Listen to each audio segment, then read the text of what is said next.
So last class வரைக்கும் வந்து பார்த்தீங்கன்னா பெர்க்சிட்ஸில் வந்து நம்ம வந்து valuation of perquisites in respect of motor car, அதாவது கார் வந்து கொடுத்துருந்தாங்க அப்படின்னா அதுக்கு எப்படி பெர்க்சிட்ஸ் பண்றது அப்படின்ற வரைக்கும் பார்த்தோம். Which means car owned by எம்ப்ளாயரா இருந்தா என்ன, மெயின்டைன் பை எம்ப்ளாயரா இருந்தா என்ன, ஓன்டு பை எம்ப்ளாயரா இருந்து மெயின்டைன் பை எம்ப்ளாயா இருக்கலாம், இல்ல ஓன்டு பை எம்ப்ளாயா இருந்து மெயின்டைன் பை எம்ப்ளாயரா, இந்த 3 கேஸ் பார்த்தோம்.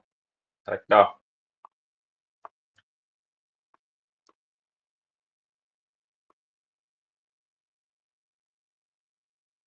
ஸோ இந்த 3 கேஸ் பார்த்தோம். Employer, employee, employee, employer. Okay. So இந்த கேஸ்ல வந்து பாத்தீங்கன்னா அபிஷியல் பர்பஸ்க்கு இருந்துச்சு அப்படின்னா எதுவுமே டாக்ஸபிள் ஆகாது, பர்பஸ் அப்ளிகபிள் ஆகாது அப்படின்னு பார்த்தோம். அண்ட் தென் வந்து பாத்தீங்கன்னா பர்சனல் பர்பஸ்க்கு இருக்கு அப்படின்னா மெயின்டெனன்ஸ் டெப்ரிசியேஷன் ரெண்டும் சேர்ந்து வரும்னு பார்த்தோம். வேற என்ன இருக்கு, போத் பர்பஸ், பர்சனல் பர்பஸ் அதுக்கப்புறம் போத் பர்பஸ்க்கு இருந்துச்சு அப்படின்னா தென் 1800 2400 அப்படின்ற மாதிரி பார்த்தோம் இல்லையா? விச் மீன்ஸ் ஸ்டாச்சுட்டரி லிமிட் இருக்கு அப்படின்னு பார்த்தோம். இந்த இடத்துல என்ன பண்ணிருக்காங்க அப்படின்னா இந்த இடத்துல இதுவும் வந்திருக்கு.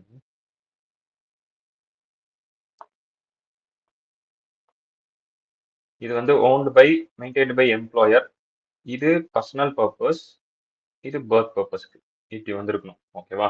ஸோ அதில் டேபிள் காலம் கொடுக்க மிஸ் பண்ணியிருக்காங்க. ஸோ இந்த மாதிரி கொடுத்துருந்தாங்க அப்படின்னா எப்படி எப்படிலாம் டாக்ஸபிள் ஆகுது அப்படின்லாம் பார்த்தோம் இல்லையா? அதுக்கப்புறம் சோஃபார் சேலரி அப்படின்னு இருந்துச்சுன்னா அது வந்து 900 வரைக்கும் எடுத்துக்கணும். பர்சனல் பர்பஸ்க்கு இருக்குன்னா ஆக்சுவலா நீங்க எவ்வளவு எக்ஸ்பெண்டிச்சர் பண்ணணும், ஆக்சுவலா எவ்வளவு எக்ஸ்பெண்டிச்சர் பண்ணீங்களோ அதை எடுத்துக்கலாம் அப்படின்னு பார்த்துருந்தோம் இல்லையா? ஸோ லாஸ்ட் கிளாஸ் வரைக்கும் இதெல்லாம் பார்த்துருந்தோம். ப்ளஸ் illustration 21 22 வந்து ஹோம்ஒர்க் கொடுத்துருந்தேன். இது போட்டுட்டீங்களா? இதுல எதனா பெரிய இருக்கா? 22ல 22ல ஏதாவது டவுட்?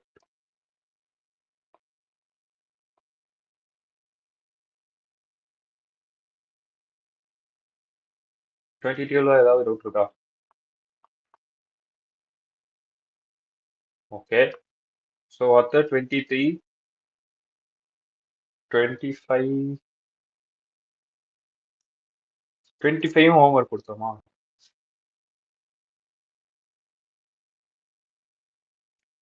லாஸ்ட் கிளாஸ்ல 24 வரைக்கும் போட்டிருந்தோம்.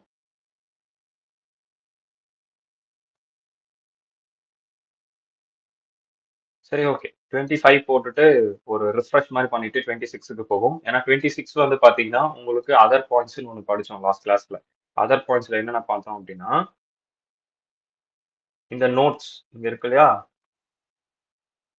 இதுல பார்த்தோம் இல்லையா, motor cars provided concessional rate, இது நம்ம ரெடியூஸ் பண்ணோம், இது நம்மளுக்கு தெரியும். மந்த் டினோட்ஸ் கம்ப்ளீட்டட் மந்த்னு பார்த்தோம். விச் மீன்ஸ் 1 மந்த் 15 டேஸ்னு இருக்கு அப்படின்னா இந்த 15 டேஸ் இக்னோர் பண்ணிடுங்க, 1 மந்த்னு எடுத்துக்கங்க அப்படின்னு பார்த்தோம். கம்ப்ளீட்டட் மந்த்தை மட்டும் தான் எடுத்துக்கணும். விச் மீன்ஸ் இப்போ 1 மந்த் 29 டேஸ் இருக்கு அப்படின்னாலும் 1 மந்த் தான் எடுத்துக்கணும் அப்படின்ற மாதிரி தான் இங்க கொடுத்துருக்கான். மேபி உங்க புக்ல அதை எப்படி எடுத்துக்கான்னு பார்ப்போம். பட் ஆனா இதுதான் கரெக்ட். 1 மந்த் 29 டேஸ் கொடுத்துருந்தாலும் நம்ம 1 மந்த் தான் எடுத்துக்கணும்.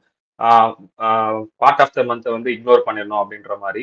அதுக்கு அடுத்து இந்த சி பாயிண்ட் தான் நான் சொல்லிட்டு இருந்தேன். இந்த சி பாயிண்ட் அப்படின்றது என்னன்னா ஒரு காருக்கு மேல 2 3 கார் கொடுத்துருந்தாங்கன்னா அப்ப நம்ம எப்படி எடுத்துக்கிறது அப்படின்னு பார்த்தோம் இல்லையா? So more than one car is provided to the employee, otherwise இந்த wholly and exclusive for office purpose value of purpose it's for. So அதுக்கேற்ற மாதிரி நம்ம எப்படி பண்ணுவோம் அப்படின்னு பார்த்தோம். என்ன பண்ணுவோம், ஒரு காரை வந்து partly private purpose partly official பர்பஸ்ன்னு சொல்லிட்டு இன்னொரு காரை எக்ஸ்க்ளூசிவா பிரைவேட் பர்பஸ்க்காக தான் யூஸ் பண்ணிருக்கான் அப்படின்னு சொல்லிட்டு நம்ம டாக்ஸபிள் பண்ணுவோம் அப்படின்னு ஒரு பாயிண்ட் படிச்சோம் இல்லையா? ஸோ அந்த பாயிண்ட் இம்ப்ளிமெண்ட் பண்ற சம் தான் 26th சம். ஓகே. ஸோ இப்போ நம்ம 25 வந்து போட்டுட்டு ஒரு ரெஃப்ரெஷ் பண்ணிட்டு 26க்கு வருவோம். Okay.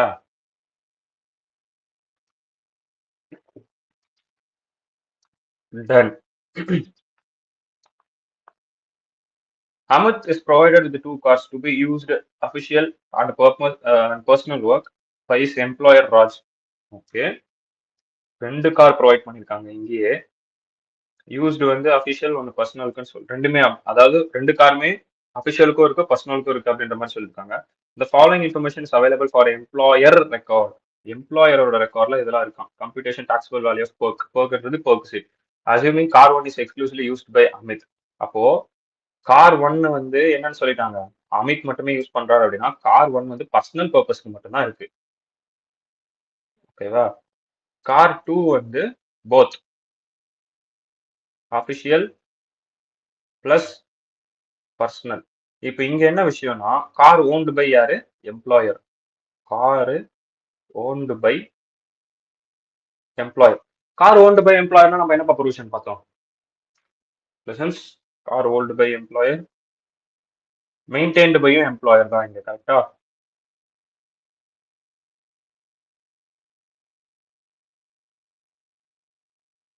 Owned by, maintained by.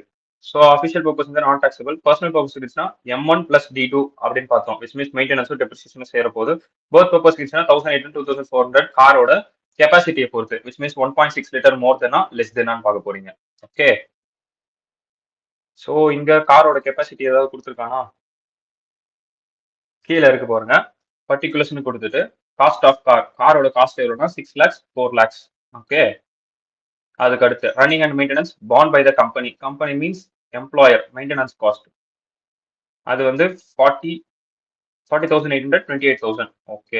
Salary of driver borne by the company, not யாருப்பா இவர் எம்ப்ளாயி கிடையாது. எம்ப்ளாயர் தான் இங்கேயும் பார்ன் பண்றாரு. ஓகேவா? So 24 okay whatever it is.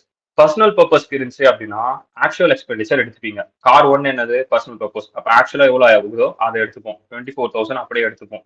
Car டூக்கு வந்து போத் பர்பஸ்ன்றதுனால 900 பர் மந்த்துக்கு எடுத்து இன்டூ 12 போடுவோம். ஓகேயா? டன். வேற என்ன தேவைப்படுது? வேற எதுவும் தேவைப்படல. காஸ்ட் ஆஃப் த கார் கொடுத்துட்டான். இந்த இடத்துல டி அப்படிங்கிறது டெப்ரிசியேஷன். நம்ம நேற்று பார்த்தோமா? டெப்ரிசியேஷன் எத்தனை பர்சன்டேஜ் இருக்கணும்? 10% ஸ்டாச்சுட்டரி லிமிட் கரெக்டா? Which means as per ID act. As per ID act. இங்கெல்லாம் தான் உங்களுக்கு வந்து கன்ஃபியூஸ் வரும். என்னன்னா இப்போ கம்பெனிஸ் ஆக்ட் நீங்க படிச்சீங்க அப்படின்னும் போது ஃபினான்ஷியல் அக்கௌண்டிங் ப்ரிப்பேர் பண்ணுவீங்க. ஃபினான்ஷியல் அக்கௌண்டிங்னா P&L, ட்ரேடிங் அண்ட் P&L, அதுக்கப்புறம் பேலன்ஸ் ஷீட் போடுவீங்க இல்லையா? ஸோ இப்படி நீங்க ப்ரிப்பேர் பண்ணும்போது P&L எக்ஸ்பென்ஸ்ல வந்து டெப்ரிசியேஷன் காட்டுவீங்க. Expense side which means debit side வந்து நீங்க டெப்ரிசியேஷன் காட்டுவீங்க. உங்களோட விருப்பம். டெப்ரிசியேஷன் நீங்க எவ்வளவு வேணா எடுத்துக்கலாம். 30, 40 இப்படி எடுத்துக்கலாம். But as per ID act படி நீங்க இவ்வளவுதான் எடுக்கணும் அப்படின்னு நான் ஐடி ஆக்ட் சொல்லுவான். ஸோ அப்ப நீங்க என்ன பண்ணணும்னா உங்களோட P&L மறுபடியும் ப்ரிப்பேர் பண்ணணும். Again you have to prepare. Again நீங்க ப்ரிப்பேர் பண்ணி ஆஸ் பர் ஐடி ஆக்ட் படி போட்டு அதுக்கப்புறம் ஒரு ப்ராஃபிட்டை கொண்டு வரணும். அந்த ப்ராஃபிட்டுக்கு தான் நீங்க டாக்ஸ் கட்டணும். ஓகேவா? ஸோ இதை சொல்ற சப்ஜெக்ட் தான் பிஜிபிபி. அதனால தான் இந்த டெப்ரிசியேஷன் வந்து ஒரு இடத்துக்கு தகுந்த மாதிரி மாறும். ஐடி ஆக்ட்ல ஃபிக்ஸ் பண்ணிருப்பான். இவ்வளவுதான் கிளைம் பண்ணணும், இதுக்கு மேல கிளைம் பண்ணக்கூடாது. பட் கம்பெனி ஸ்டார்ட் பண்ணி நீ எவ்வளவுனா காமிச்சிக்கோ, அது ஒன்றும் பிரச்சனை இல்லை. பட் ஆனா ஐடி ஆக்ட் படி நீ இவ்வளவுதான் கிளைம் பண்ணணும் அப்படின்னு அவனே சொல்லுவான். அதனாலதான் வந்து பாத்தீங்கன்னா கொஞ்சம் டிஃபர் ஆகும். இந்த பிஜிபிபி போடுறதுக்கு மறுபடியும் P&L நம்ம ப்ரிப்பேர் பண்ணுவோம். அதை எல்லாத்துலயுமே அகைன் ப்ரிப்பேர் பண்ணி அதுல வர நெட் ப்ராஃபிட்டுக்கு தான் நம்ம வந்து டாக்ஸ் கட்டுவோம். இதெல்லாம் தான் டிஃப்ரெண்ட் ஆகும். ஓகேவா? மற்றபடி காமன் தான் எல்லா பாயிண்ட்ஸுமே. ஸோ ஆக்ட் சில விஷயங்கள் சொல்லியிருக்கோம். ஓகேவா? ஸோ இப்போ வேல்யூவேஷன் ஆஃப் பர்க்ஸிட்ஸ் வேல்யூ பண்ண போறோம். இங்க ஓகேன்னு கொடுத்துட்டோம், டீடைல்ஸ் அமௌண்ட் கொடுத்துட்டோம். ஸோ ஃபர்ஸ்ட் கார் ஒன் வந்து பாத்தீங்கன்னா 10% டெப்ரிசியேஷன். ஸோ ஓகே 10 6 lakhs 60,000 தானே.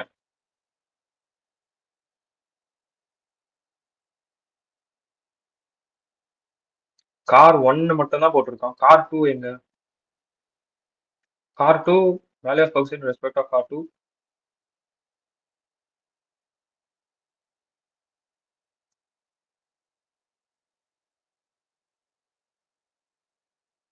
சரி ஓகே 60,000. அதுக்கடுத்து மெயின்டெனன்ஸ் வந்து இது எடுத்துப்போமா 4800 டன்னு. ஏன்னா இது வந்து ஹோல்லி பர்சனல் பர்பஸ் இல்லையா? Personal purpose. ஸோ பர்சனல் பர்பஸ்க்கு இருக்குன்னா மெயின்டெனன்ஸ் பிளஸ் டெப்ரிசியேஷன் ரெண்டுமே ஆட் ஆகும். அதுக்கப்புறம் டிரைவர் சேலரி ஆக்சுவலா எவ்வளோ இருக்கோ அதை ஆட் ஆக போகுது. ஸோ 24,000 ஆட் பண்ணீங்க அப்படின்னா மொத்தமா சேர்த்து இது மூணுத்தையும் ஆட் பண்ணோம்னா 1,24,800 அப்படின்னு கிடைக்கும். கரெக்டா? இப்போ கார் டூ அப்படிங்கிறது போத் பர்பஸ்க்கு இருக்கு. போத் பர்பஸ் அப்படின்னும் போது நம்ம என்ன எடுத்துப்போம்னா ஸ்டாச்சுட்டரி லிமிட் எடுத்துப்போம். M+D அப்படிங்கிறது பர்சனல் பர்பஸ்க்கு மட்டும்தான். அதுக்கு அடுத்து இருக்கிறதுக்கு ஸ்டாச்சுட்டரி லிமிட் எடுத்துப்போம். ஸ்டாச்சுட்டரி லிமிட் எடுத்துக்கிறோம் அப்படின்னா 1.6 லிட்டருக்கு மேல இருக்கா கியூபிக் கெப்பாசிட்டி அப்படின்னு பாப்பீங்க. 1.6க்கு மேல இருக்கா கீழே இருக்கா? அது அவன் கொடுக்கல. அதனால இங்க அவன் அசம்ஷன் எடுத்திருக்கான். Assumed capacity engine does not exceed ஆகல லெஸ் தென் 1.6ல தான் இருக்கு அப்படின்னு அவன் அசம்ஷன் எடுத்திருக்கான். ஸோ அந்த அசம்ஷன் படி 1,800 அப்படின்னு கொடுப்போம் பர் மந்த்துக்கு இன்டூ 12. அது போக எங்க டிரைவர் சேலரி 24,000 அப்படின்றத ஆக்சுவல் எடுத்துக்க மாட்டோம். 900 தான் எடுத்துப்போம் நான் சொன்னேன். சோஃபார் சேலரி அப்போ இன்டூ 12. இவன் என்ன பண்ணிருக்கான்? இது ரெண்டுத்தையும் ஆட் பண்ணி டேரக்டா இன்டூ 12 போட்டு 32,400 அப்படின்னு போட்டிருக்கான் கார் டூக்கு. ஓகே ஓகே கரெக்டா இருக்கு. வேல்யூ ஆஃப் பர்ச்சேஸ் வந்து 1,57,200 ரெண்டுத்தையும் ஆட் பண்ணணும். அண்டர்ஸ்டாண்ட் ஆச்சா? இந்த சம்முக்கான ப்ரொவிஷன் இங்க இருக்கு.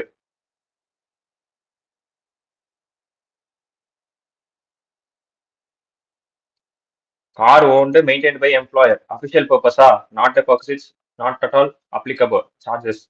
Personal purpose, M1, D2. What that M1? M1 means maintenance cost. D2 means depreciation 10%. For personal purpose. Personal purpose இருந்தா இது ஓகேவா in case both purpose personal plus official அப்படி இருக்கு அப்படின்னா 1800 2400 பர் மந்த்துக்கு இதுக்கு தேர்ட் பாயிண்ட் வாங்க சொல்லியிருக்காங்க தேர்ட் பாயிண்ட் என்ன அப்படின்னா கெப்பாசிட்டியை பொறுத்து இருக்கு 1.6 லிட்டர் மோர் தென் 1.6 லிட்டர் மேல இருக்கா கியூபிக் கெப்பாசிட்டி தென் 2400 per month less than 1.6 litre இருக்கா தென் 1800 பர் மந்த் அப்படின்னு சொல்லியிருக்காங்க ஓகேவா விச் மீன்ஸ் டாக்ஸபிள் பண்றதுக்கு போத் பர்பஸா இருந்தா ஓகே அண்டர்ஸ்டாண்ட் ஆச்சா இந்த பாயிண்ட் தான் மறுபடியும் அங்க அப்ளிகபிள் ஆயிருக்கு car owned by employer maintain by employer so used by employee என்னென்ன பர்பஸ்க்கு யூஸ் பண்ணியிருக்காரு அப்படின்ட்டு ஓகேவா நெக்ஸ்ட் மூவ் பண்ணலாமா எதனா டவுட் இருந்தா அப்படியே நிறுத்தி கேளுங்க நம்ம மறுபடியும் ஒர்க் அவுட் பண்ணாலும் ஒர்க் அவுட் பண்ணலாம் ஓகே ஸோ அடுத்து illustration 26 இங்க என்ன சொல்லியிருக்கான் mister Vijay okay manager has been provided the car facilities by Kishan limited is employer okay விஜய்க்கு வந்து கார் கொடுத்துருக்காங்க பர்டிகுலர்ஸ் 3 கார் கொடுத்து வச்சிருக்காங்க நியாயத்துக்கு ஓன்டு பை யாருப்பா employer employer employer super used for car ஏவும் பியும் official office as well as personal பர்பஸ்னு இருக்கு கார் சி வந்து ஓவராலா பர்சனல் பர்பஸுக்கு இருக்கு இப்போ கார் சியை நம்ம கண்டுக்கவே வேணாம் கார் சியை பத்தி நம்ம கண்டுக்கவே வேணாம் ஏன்னா கார் ஏ பி சி மூணுமே எம்ப்ளாயரால் தான் ஓன் பற்றப்பட்டிருக்கு யூஸ்டு பை இது வந்து பாத்தீங்கன்னா official as well as personal பர்பஸ்க்கு யூஸ் பண்ணிருக்காங்க ஏவையும் பியும் சி வந்து ஹோல்லி பர்சனல் பர்பஸ் ஓகேவா இப்போ நம்ம ஏ பி இது ரெண்டுத்துல எதனா ஒண்ணு என்ன பண்ணணும் ஃபுல்லா பர்சனல் பர்பஸ்ன்னு சொல்லிட்டு இன்னும் ஒரு காரை மட்டும் தான் பர்த் பர்பஸ் அப்படின்னு சொல்லணும் ரூல் ஓகேவா மோர் தென் ஒன் கார் இருக்கு அப்படின்னா இது ரெண்டுத்துல எதனா ஒண்ணுத்த பர்சனல் பர்பஸ்க்குன்னு சொல்லிட்டு பேலன்ஸ் இருக்க ஒண்ணுதான் official as well as personal ஆனா அப்படி பண்றதுக்கு பதிலா ஒன்னு ஃபுல்லா அபிஷியல் பண்ணிட்டு ஒன்னு ஃபுல்லா பர்சனலுக்கு குத்துடலாமேனா கார் ஏ ஃபுல்லா எக்ஸாம்ட் ஆயிடுமேனா அப்படி பண்ண முடியாது ஏன்னா ரெண்டு காருமே ஈக்குவல் ரேஷியோ அப்படி போட்டோம்னா ரேஷியோ வைஸ் போற மாதிரி இருக்கும் ரேஷியோ பேஸ் பண்ணி எவ்வளவு எக்ஸ்பெண்டிச்சரா இருக்கு அப்படின்னு ரேஷியோ வைஸ் நம்ம பிரிச்சு கொடுக்குற மாதிரி இருக்கும் அவ்வளோ வந்து நம்ம இறங்கி வேலை செய்யணுமா அப்படின்னு கேட்டா மேபி இருந்தா செய்யலாம் இல்லாவிட்டால் நம்ம வந்து ஒரு காரை வந்து ஃபுல்லா பர்சனல் பர்பஸ்க்கு தனியா தள்ளிட்டு இன்னொரு காரை official as well as personal அப்படின்னு சொல்லி ஆஸ் பர் ப்ரொவிஷன் படி மூவ் பண்ணிடலாம் ஓகேவா so cost of the car கொடுத்துட்டாங்க maintenance incurred by employer maintenance incurred by employee C here employee அப்போ இந்த கார்ல வந்து ஓன்டு பை எம்ப்ளாயர் சி மட்டும் சொல்றேன் maintained by employee C case மட்டும் இப்போ owned by employer maintain by எம்ப்ளாயா இருந்தா எம் பிளஸ் டி ஒன்ல எது மட்டும் தான் வரும் டி மட்டும் தான் வரும் கரெக்டா ஏன்னா எம் யார் பாத்துக்கிறாரு மெயின்டைன் பண்றது யார் பாத்துக்கிறாரு எம்ப்ளாயியே பாத்துக்கிறாரு கார் சிக்கு வெறும் டெப்ரிசியேஷன் மட்டும் தான் நீங்க வந்து காட்டணும் டெப்ரிசியேஷன் ஓகே கெப்பாசிட்டி கொடுத்துருக்கான் 1.6 என்ன எதுன்னு கொடுத்துருக்கான் வாட் எவர் இட் இஸ் நம்ம பர்சனல் காருக்கு வந்து மேல இருக்க அந்த பாயிண்ட் தான் பார்ப்போம் find the taxable value of car facilities so இன்னொரு ஒரு விஷயம் இந்த பர்பஸ் இட்ஸ் அப்ளிகபிள் ஆகுது அப்படின்னா ஸ்பெசிஃபைடு எம்ப்ளாயின்னு ஒரு பாயிண்ட் நான் உங்களுக்கு சொல்லி கொடுத்துருந்தேன் specified employee okay this type of purpose valuation of motor car இந்த பர்பஸ் வந்து ஸ்பெசிஃபைடு எம்ப்ளாய்க்கு மட்டும் தான் அப்ளிகபிள் ஆகும் ஏன்னா நம்ம அங்க பார்க்கும் போதே பார்த்தோம் ஸ்பெசிஃபைடு எம்ப்ளாயி எல்லா ப்ரொவிஷன்லயும் ஸ்பெசிஃபைடு எம்ப்ளாயி இது மட்டும் தான் ஆல் எம்ப்ளாயி எதுக்கு owned by employee maintained by employer இப்படி இருந்தா மட்டும்தான் ஸ்பெசிஃபைடுன்ற வார்த்தையே வராது ஓகேவா ஸோ எங்க ஸ்பெசிஃபைடு வருதுன்னு பாருங்க கார் ஓன்டு பை எம்ப்ளாயர்னு இருந்தாலே ஸ்பெசிஃபைடு எம்ப்ளாய்க்கு மட்டும் தான் அப்ளிகபிள் ஓகேவா எம்ப்ளாயர்னு இருந்தா ஸ்பெசிஃபைடு எம்ப்ளாய்க்கு தான் applicable done so case A Mr. Vijay holds 17% equity share capital and 30% preference share capital of Kanish Limited, and his wife holds 13% equity share capital of the same company.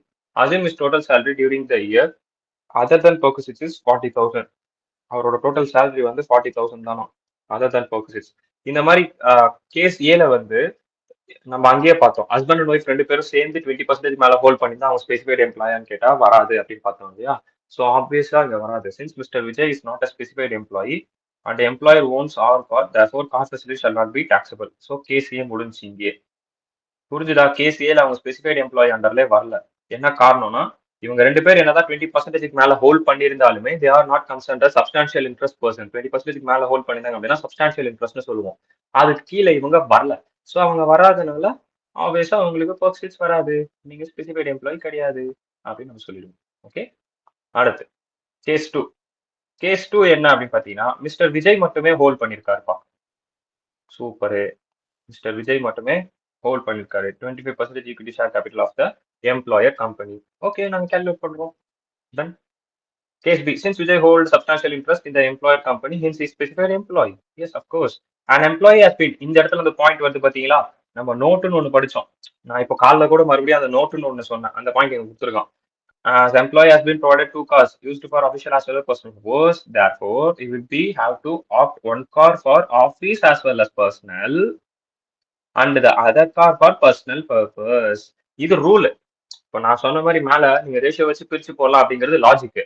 But ஆனா இது rule. அப்போ as per this rule we are applicable in the given case as he has 2 option. இப்போ இங்க 2 option இருக்கு. என்ன இது? நம்ம house புக்ல பார்த்த மாதிரியே இருக்கா? செல்ஃப் ஆக்குபைடு இருந்துச்சு அப்படின்னா 2 வீடு எடுத்துக்கலாம் அப்படின்னு பார்த்துட்டு எந்த வீட்டுக்கு கம்மியா டாக்ஸ் வருதோ அந்த வீட்டை ஆஃப் பண்ணிக்கலாம் அப்படின்னு நம்ம ஒரு ப்ரொவிஷன் பார்த்தோம். ஞாபகம் இருக்கா? ஹவுஸ் ப்ராப்பர்ட்டி படிக்கும் போது. ஏன்னா ஒருத்தரால 2 வீடு வச்சுக்க முடியும் செல்ஃப் ஆக்குபைடு அப்படின்ற மாதிரி நம்ம ஒரு பாயிண்ட் பார்த்தோம். ஒரு சின்ன வீடு ஒரு பெரிய வீடுன்ற மாதிரி ஒரு எக்ஸாம்பிள் கொடுத்தேன். அதே மாதிரி இங்க ஒரு 2 ஆப்ஷன். என்ன ஆப்ஷன் இருக்கு? Car A is used for office as well as personal purpose and car B is used for personal purpose. ஓகே, கார் ஏவை 2 பர்பஸ்க்கும் சொல்லிட்டா கார் பி மட்டும் தான் இருக்கும் பர்சனல் பர்பஸ்க்கு. இல்ல கார் ஏவை வந்து பர்சனல் பர்பஸ்க்குன்னு சொல்லிட்டா கார் பி வந்து போத் பர்பஸ் வச்சிருக்கலாம். ஸோ இந்த மாதிரி 2 ஆப்ஷன் இருக்கு. இப்போ இந்த 2 ஆப்ஷன்ல எந்த ஆப்ஷன் அவர் சூஸ் பண்ண போறாரு? In any case car C is used for personal purpose only. Car சியை பத்தி நம்ம கவலைப்பட வேண்டாம். நான் ஆல்ரெடி சொல்லிட்டேன். சம் ஸ்டார்ட் பண்ணும் போதே சொல்லிட்டேன். கார் சியை பத்தி நம்ம பாதர் பண்ணவே வேண்டாம். கார் சி வந்து ஆப்வியஸா பர்சனல் பர்பஸ்ல தான் இருக்கு. ஓகேவா? So option 1, option 2.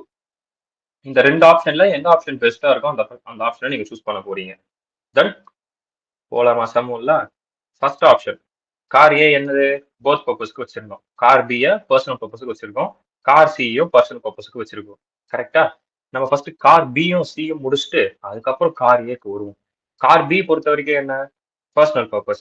பர்சனல் பர்பஸ்க்கு இருக்குன்னா கார் ஓன்டு பை யாருன்னு பாருங்க. Car owned by employer. Car maintained by employer. Okay, M plus T ரெண்டுமே வரும். எம்னா என்ன? மெயின்டெனன்ஸ். மெயின்டெனன்ஸ் எவ்வளோ? 60,000 ரூபாய்.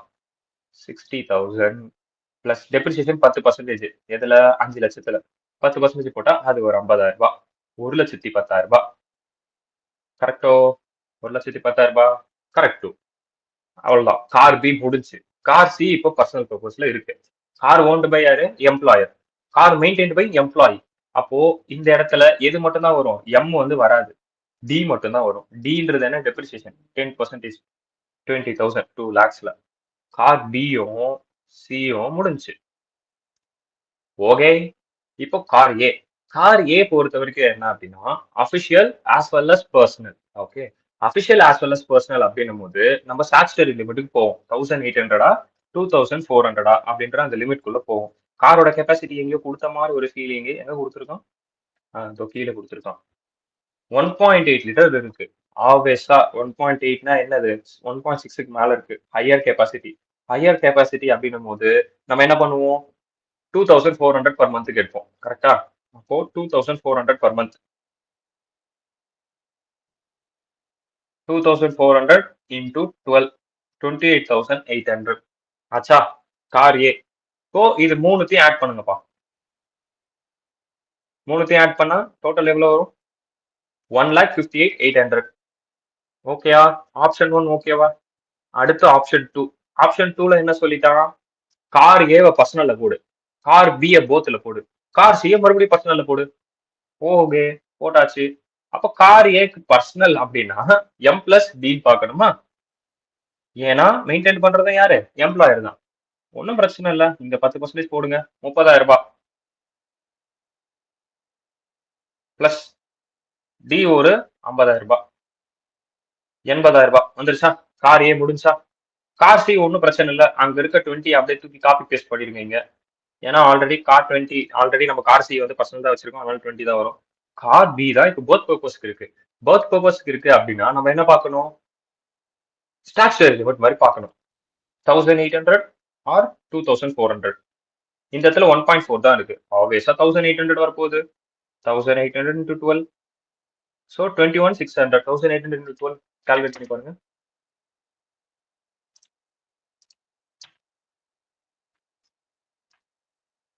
Sorry, calculator.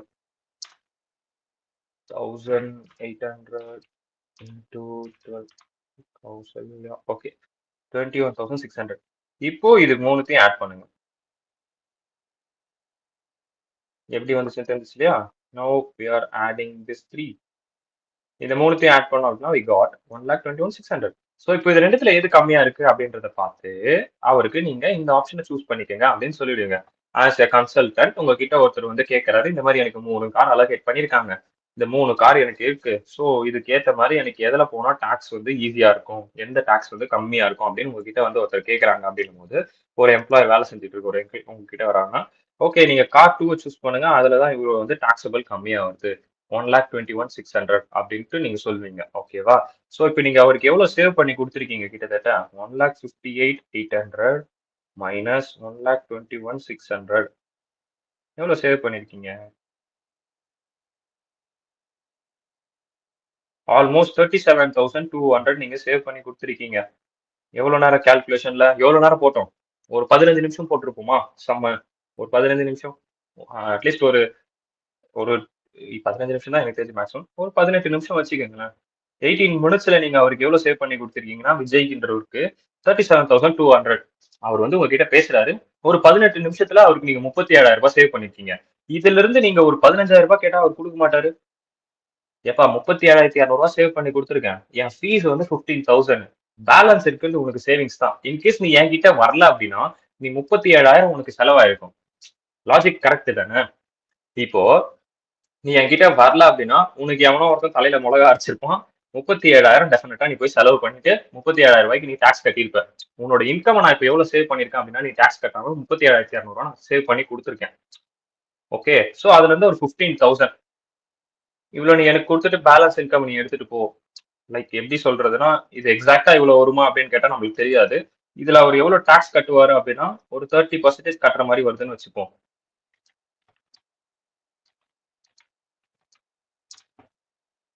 இன்னும் எக்ஸாக்டா சொல்லணும்னா 37,200.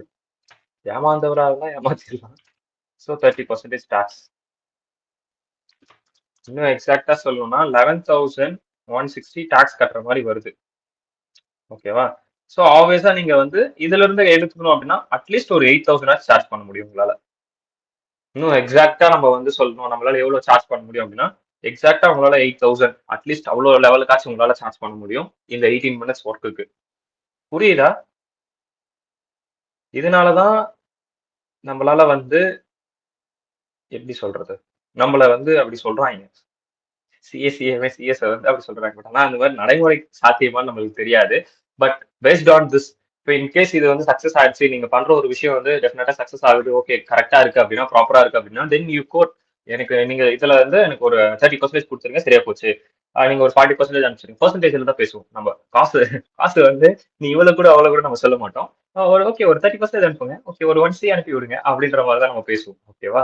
சோ இந்த மாதிரி நம்ம படிக்கிறது இதுக்குதான். நம்ம படிச்சோம்னா இப்ப இவ்வளவு சேவ் பண்ணி கொடுத்துருக்கோம். யாருக்கு? மிஸ்டர் விஜய்க்கு நம்ம சேவ் பண்ணி கொடுத்துருக்கோம். இந்த ஆப்ஷன்லயும் சரி, அந்த ஹவுஸ் ப்ராப்பர்ட்டி சொல்லி அந்த ஆப்ஷன்லயும் சரி, நம்ம வந்து ஒரு கால்குலேஷன் பண்ணி ஒரு ஒர்க் அவுட் பண்ணி நம்ம என்ன பண்றோம்னா இவ்வளவு சேவ் பண்றோம். இதை எடுத்து போய் நீ கொடுங்க, இவ்வளவுதான் ஆகும். சோ இதுல இவ்வளவு மிச்சம் பண்ணிருக்கேன், இவ்வளவு மிச்சம் பண்ணதுல இருந்து எனக்கு சர்டன் பெர்சன்டேஜ் வந்து எனக்கு கொடுத்துருங்க, என்னோட சம்பளம் மாதிரி. சம்பளம் சென்ஸ் நான் உங்களுக்கு இதை பண்ணி கொடுத்தேன், இந்த ஒர்க் பண்ணி கொடுத்தேன் இல்லையா, இதுக்கேத்த மாதிரி எனக்கு இவ்வளவு பெர்சன்டேஜ் ஒதுக்கி கொடுத்துருங்க அப்படின்னு நம்ம சொல்லுவோம். ஸோ அப்படி சொல்லி நம்ம வந்து நம்மளுடைய ஏர்னிங்ஸை நம்ம பார்த்துக்கலாம். அண்டர்ஸ்டாண்ட் ஆகுதா? இதுல தான் படிக்கிறது. ஸோ ஞாபகம் வச்சுக்கோங்க அதன்னா. ஓகேப்பா. அடுத்து வந்து valuation of person respect of vehicle. வெஹிக்கல்னா other than motor car. Motor car தவிர்த்து வேற எதனா கொடுத்தான் அப்படின்னா என்ன அப்படின்ற மாதிரி சொல்லியிருப்போம். ஸோ ஒன்றும் இல்லை, மேலே பார்த்ததே தான். ஜஸ்ட் வந்து வேற என்ன மாறி இருக்கணும், எதுவும் மாறி இருக்காரு, எல்லாமே அப்படியே தான் இருக்கும். ஜஸ்ட் ஒரு கோ த்ரூ பண்ணுங்க, நியூஸ் பேப்பர் ரீட் கொடுத்தா போதும். ஓகேவா? டன். வேற எதனா என் பிபிடியில் நான் எதனா ஆட் பண்ணியிருக்கேனா? ஓகே, இது ஒரு provision. Car owned by employee, car maintained by employee, used employee for any purpose, எதுவா வேணா இருக்கட்டும், நாட் ஏ பர்க்சிட்ஸ். ஓகே, இது எப்படி பர்க்சிட்ஸ்ல வரும்? காரோ இருந்து வேலை பார்க்கறது மெயின்டைன் பண்றதும் நான் தான், எல்லா வேலையும் நான் தான் பாத்துக்கிறேன். அப்பனா அது என் சொந்த காரு. நான் என் சொந்த காரை எதுக்கான யூஸ் பண்ணலாம்? இப்போ கம்பெனி ஏல இருப்பேன், திடீர்னு கம்பெனி பிக்கு மாறுவேன், திடீர்னு கம்பெனி சிக்கு மாறுவேன். கார் மாறுமா என்ன? கார் எது தானே. ஜனா இருக்கேன் அப்படின்னா, ஜனா தான் கார் ரெண்டுமே அவன் தான் பாத்துக்கிறான் அப்படின்னா, அவன் ஏல இருந்தாலும் சரி, பில இருந்தாலும் சரி, சில இருந்தாலும் சரி, அவனோட காரு அவனுக்கு எப்படி மறுபடியும் அவனுக்கே பர்க்சிட்ஸ் ஆகும்? என் காருக்கு நானே டாக்ஸ் கட்டணும்னா கிடையாது. So not applicable. ஓகேவா? டன். புரிஞ்சுதா? Valuation of perquisites in respect of motor cars. Same தான், சேம் ப்ரொவிஷன். நீங்க வந்து இதை படிக்கணும்னு கூட அவசியம் கிடையாது இந்த வெஹிக்கலுக்கு. ஜஸ்ட் ஒரு நியூஸ் பேப்பர் ரீட் கொடுத்தா போதும். மெமரைஸ் பண்ணணுன்ற அவசியம் கிடையாது. ஜஸ்ட் ஒரு நியூஸ் பேப்பர் கொடுத்தா போதும். But you have to memorise this provision. இங்க இருக்கு இல்லையா? இது ரொம்ப அவசியமானது. ஓகே, இதுல வேற ஏதாவது டவுட் இருக்கா?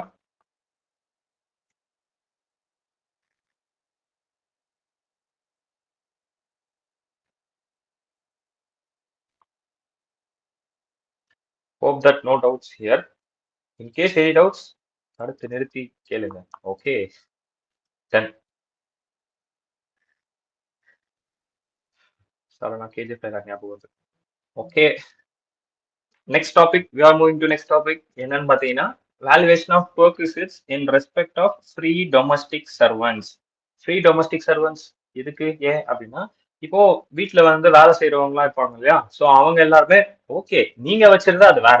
பட் நீங்க அந்த வேலை செய்யறவங்க வச்சுன்னு இருக்கிறது உங்களோட எம்ப்ளாயர் அப்பாயின்மெண்ட் பண்ணிருக்காரு அப்படின்னும் போது அந்த இடத்துல என்ன நடக்குது?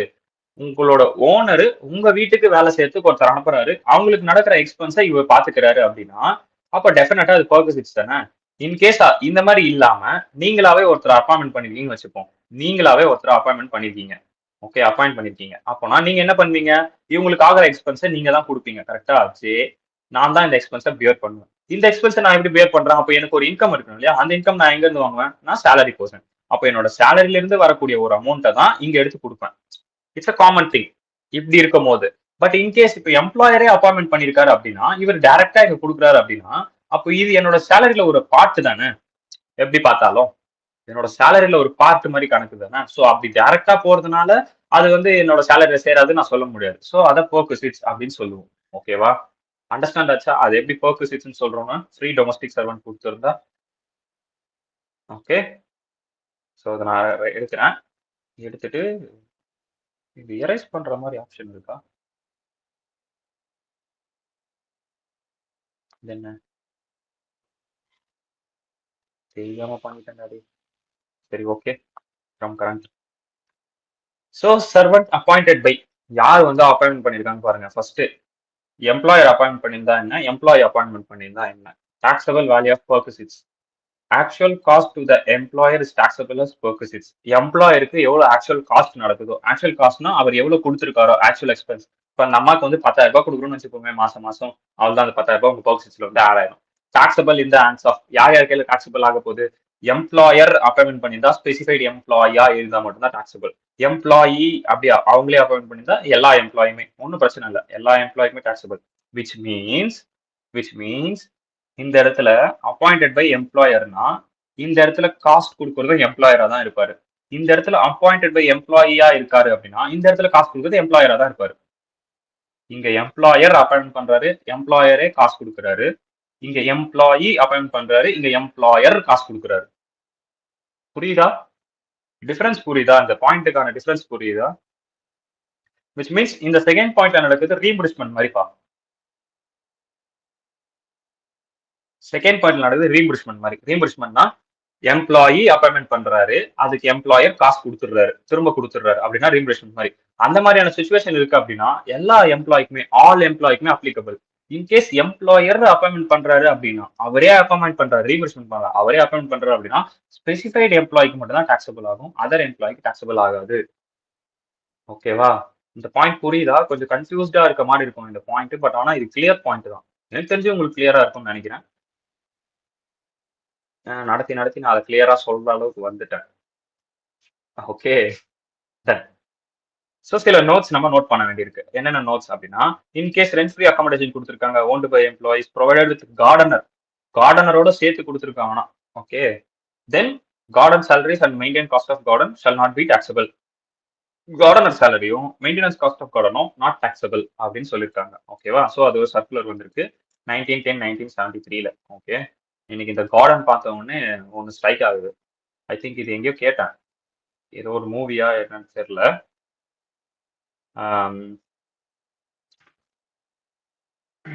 Don't follow the butterflies. யாராவது கேள்விப்பட்டிருக்கீங்களா? Don't follow the butter, which don't cast, try to cast a butterfly. Instead of that, try to make the garden. Okay. அதுக்கு பதிலா கேள்விப்பட்டிருக்கீங்களா? இது மூவியா இது? சரியா தெரியல. எனக்கு மூவில எங்கே கேள்விப்பட்ட மாதிரி தான் இருக்கு. ஸோ இன்ஸ்டெட் ஆஃப் தட் நீங்க வந்து கார்டன் வந்து வளங்க. எல்லா பட்டர்ஃப்ளைஸும் உங்களை தேடி வரும். இன்ஸ்டெட் ஆஃப் தட் இந்த ஃபாலோன்றத விட டோன்ட் ட்ரை டு கேட்ச்னு வச்சுக்கலாம். Okay. Instead of that make a garden. Then all the butterflies are come to you. In case they are don't come, in case அந்த butterflies வரல அப்படின்னாலும், you have the beautiful garden, right? Make a beautiful garden. Then the butterflies will come.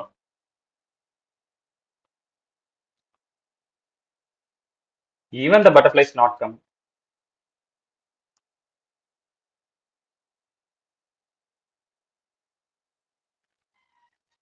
You have the beautiful garden. நல்லா இருந்துச்சு இதை நான் படிக்கும் போது. ஓகேவா? ஸோ என்னைக்குமே பட்டர்ஃப்ளை பிடிக்கவோ அதை இது பண்ணவோ நம்ம போகக்கூடாது. அது வர வைக்கிறதுக்கான வழிகள் என்ன அப்படின்றத நம்ம பண்ணோம் அப்படின்னாலே அது தானா வந்துடும். இன்கேஸ் அது வரல அப்படின்னா கூட நம்ம கிட்ட என்ன இருக்கு? நம்ம ட்ரை பண்ணோம் இல்லையா ஒரு விஷயம், ஒரு எக்ஸ்பீரியன்ஸ், அது நம்ம கிட்ட இருந்துட்டே இருக்கும். கரெக்ட் இல்லையா? நல்லா இருந்துச்சு. சோ அது இருக்கு அப்படின்னா நாளைக்கு 4 பேர் நம்ம கூட வராங்க அப்படின்னும் போது அந்த 4 பேருக்கு நம்ம அதை சொல்ல முடியும். விச் மீன்ஸ் கேட்கிற 4 பேருக்கு, கேட்காத 4 பேருக்கு நம்மளால சொல்ல முடியாது. பட் அதை கேட்கக்கூடிய 4 பேருக்கு நம்மளால சொல்ல முடியும். இப்படிதான் அதை பண்ணோம் அப்படின்னு ஒரு அழகான கார்டன் நம்ம கையில இருக்கும் இல்லையா? சோ இந்த பாயிண்ட் நல்லா இருந்துச்சு. எனக்கு அந்த கார்டன் அப்படின்னு படிக்கும் போது சடனா இது ரிமெம்பர் ஆகுது. ஓகேவா? ஓகே. இம்ப்ளிமெண்ட் பண்ணி பாருங்க. சோ ஏதாவது தேவை இருந்தா அதை எப்படி நம்ம கிட்ட வர வைக்கிறது அப்படின்றதுக்காகவே நீங்க ஒர்க் பண்ணுங்க. அப்படியும் மீறி அது வரல அப்படின்னா, நம்ம ஒர்க் பண்ணோம்ல, அந்த ஒர்க்குக்கு ஒரு எக்ஸ்பீரியன்ஸ் இருக்குல்ல நம்மளுக்கு. நெறைய விஷயங்கள் பார்த்திருப்போம். நெறைய தடங்கல் வந்திருக்கும். நெறைய பேர் நம்ம ஃபேஸ் பண்ணியிருப்போம். எப்படிலாம் ஹேண்டில் பண்ணணும்னு கத்துக்கிட்டு இருப்போம். Real face of the people நம்மள சுத்தி இருக்க பீப்பிளோட ரியல் ஃபேஸ் நம்மளுக்கு தெரிஞ்சிருக்கும். யார் யாரெல்லாம் கரெக்ட்டா இருந்திருக்கா அப்படின்ற ஒரு என்ன சொல்றது? அந்த ஒரு எக்ஸ்பீரியன்ஸ் இருக்கு இல்லையா? அது வந்து வேற யாராலயும் தர முடியாது. சோ அவ்ளோ நம்ம கத்திருப்போம் இல்லையா? அது அது ரொம்ப முக்கியம். அதுதான் அந்த பியூட்டிஃபுல்லான ஒரு கார்டன். அத நம்ம உருவாக்குறது அந்த எக்ஸ்பீரியன்ஸ் தான். சோ அத நம்ம நாளைக்கு வேற யாராவது இதே மாரி ட்ரை பண்ணும்போது, இது உள்ள இது இதெல்லாம் நடக்கும். இது இதெல்லாம் நீ கம்மி பண்ணிக்கோ அப்படின்னு நம்ம சொல்லுவோம். அது எதுக்கு அப்படின்னா, இந்த டைம் கொஞ்சம் சீக்கிரமா முடியறதுக்காக. இப்போ எல்லாருமே அதுக்குதான். இப்போ ஒருத்தர் வந்து ஆல்ரெடி ஒன்னத்த படிச்சுட்டு இன்னொருத்தருக்கு இப்ப சொல்றாங்க அப்படின்னும்போது, அது ஒரு எக்ஸ்பீரியன்ஸ் ஓகே. பட் அது அவங்க சொல்றாங்க அப்படின்னும்போது டைம் கன்சியூமிங் ஆகும். நீங்களா தனியா போய் ஒரு விஷயத்த அப்ரோச் பண்றதுக்கும், ஒருத்தர் ஆல்ரெடி அத பண்ண ஒருத்தர் கூட இருக்கும்போது சொல்றதுக்கும் டிஃபரன்ஸ் இருக்கு. அந்த டைம் வந்து கம்மியாகும். இப்ப நீங்க தனியா பண்ணும்போது ஒரு 2 ஹவர்ஸ் ஆகுது அப்படின்னா, அத வேற ஒருத்தர் சொல்லும்போது நம்மளுக்கு 30 மினிட்ஸ் தான் எடுத்துக்கும்.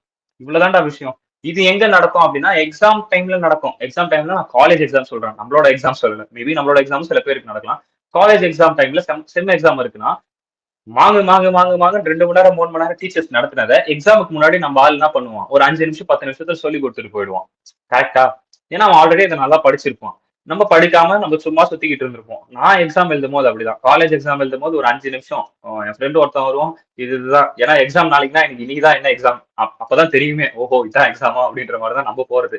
சோ அப்போ டக்குன்னு அவன் சொல்லும் போது ஒரு 5 மினிட்ஸ் டக்கு டக்கு டக்குன்னு நல்லா ரீகால் பண்ணுவேன். அவ்வளவுதான். அப்படியே போய் எழுது எக்ஸாம் அப்படி எழுதிடுவேன். சோ அதுதான் அந்த எக்ஸ்பீரியன்ஸ வந்து கம்மி பண்ற மாரி. ஓகேவா? சோ அதுக்காக தான் இந்த கார்டன் நம்ம மேக் பண்ணிக்கிட்டு இருக்கோம். வேற யாருன்னா வந்து அட்லீஸ்ட் அதுல வந்து பட்டர்ஃப்ளைஸ் வரல. பட் வேற யாருன்னா வந்து அதுல பலனடைவாங்க.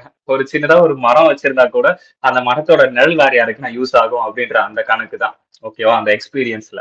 ஸோ சேம் வே இதே மாதிரி தான். ஸோ டைம் கன்சியூமிங் கொஞ்சம் கம்மியா இருக்கும். ஸோ மேஜரா இதெல்லாம் தான் விஷயங்கள். ஒரு எக்ஸ்பீரியன்ஸ் இருக்கு அப்படின்னா, நம்மளால அச்சீவ் பண்ண முடியல. அந்த எக்ஸ்பீரியன்ஸான ஆளாலயும் அத அச்சீவ் பண்ண முடியல அப்படின்னும்போது, அத அவர் இன்னொருத்தர்கிட்ட சொல்றாங்க அப்படின்னா, அந்த டைம் கொஞ்சம் கம்மியாகுது. டைம் கம்மியாகும்போது அவனுக்கு இன்னும் எக்ஸ்ட்ரா டைம் கிடைக்குது. வேற ஒரு விஷயங்கள் பண்றதுக்கு. அப்ப அந்த எக்ஸ்ட்ரா டைம்ல அவனாச்சும் அத அச்சீவ் பண்றானா அப்படின்னு பார்க்கறதுக்காக தான்.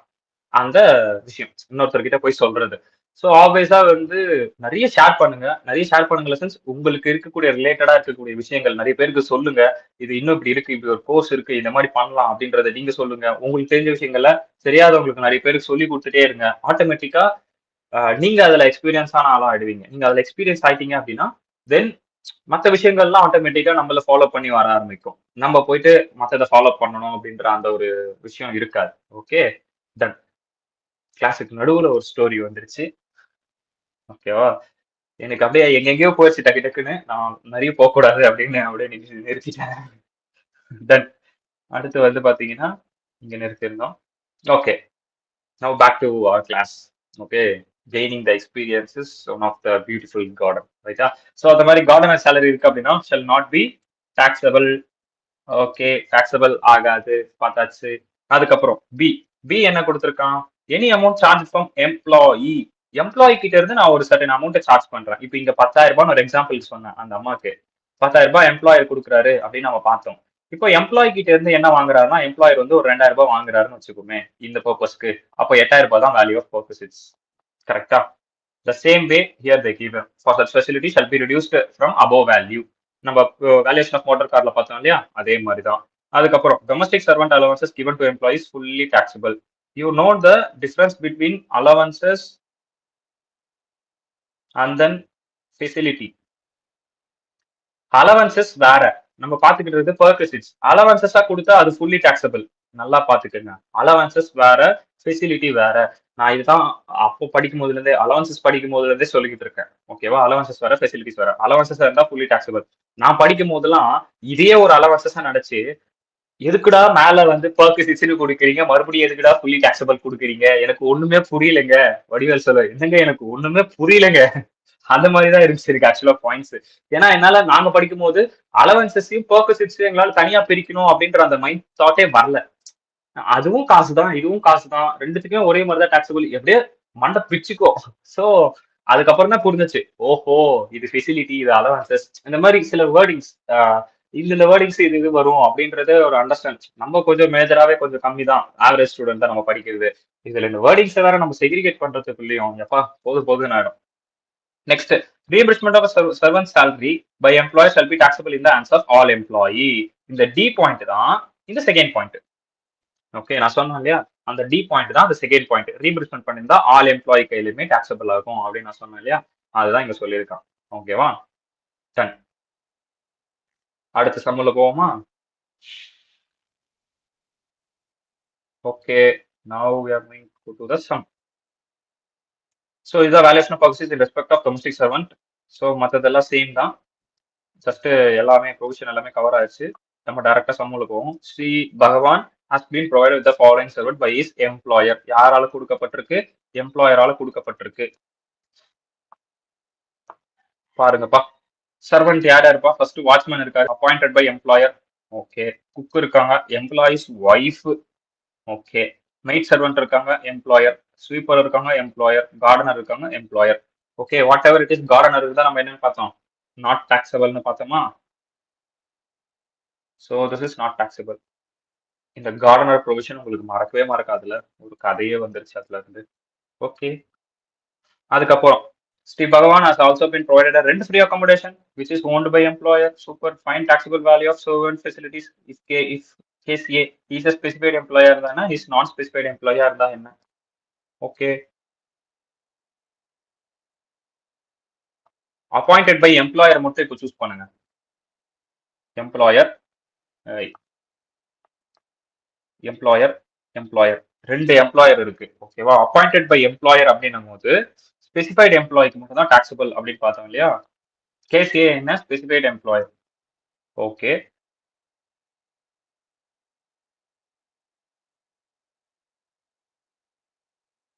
ஸ்பெசிஃபைட் எம்ப்ளாய் கரெக்ட் தான். அப்போ 24,000 இன்டூ 12 பர் மந்த்துக்கு இருக்கா 2,000 இன்டூ 12 24,000 எம்ப்ளாயிஸ் ஒய்ஃப் பண்ணியிருந்தாலும் அது யார் ரீஇம்பர்ஸ்மெண்ட் பண்றாங்க எம்ப்ளாயர் 36,000 அதே மாதிரி இந்த இடத்துல employer 1,000 into 12,000 and then here 500 into 12 6,000 which means appointed by employer இருந்தா specified employeeக்கும் சரி and then நார்மலா எம்ப்ளாயி பண்ணியிருந்தாலுமே எப்படா சொல்றது எனக்கு புரியுது கேஸ் பி பாருங்க கேஸ் பில வந்து எம்ப்ளாயர் அப்பாயின்ட் பண்ணதுக்கு எல்லாம் நில்லுன்னு இருக்கும்